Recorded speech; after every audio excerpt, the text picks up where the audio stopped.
మొన్న ఇద్దరు ఖలీల్ అనేటైనా ఇంకొక ఆయన లింగం అనేటైనా ఇక్కడికి వచ్చి తాగి ఆ వీడియో కూడా కొంతమంది చెప్తే నాకు కూడా ఇంత గలీజ్గా చేసిన దాన్ని కూడా అనిపించింది.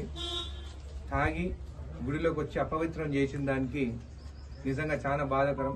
ఇలాంటి ఎప్పుడు జరగొద్దు. నేను ఆ రోజే పోలీసు వాళ్ళతో మాట్లాడారు, వాళ్ళు కూడా మాట్లాడినారు.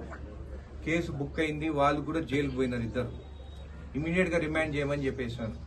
కొంతమంది ఫోన్ చేసి కాంగ్రెస్ అన్నారు. అవును, కాంగ్రెస్ అని ఉండే, అది నిజం ఒప్పుకోవాలి. కాంగ్రెస్ ఉంటే గుళ్ళకు పోయి దేవుని విగ్రహాలు ముట్టుకోమని చెప్పినామా? అపవిత్రం చేయమని చెప్పినామా?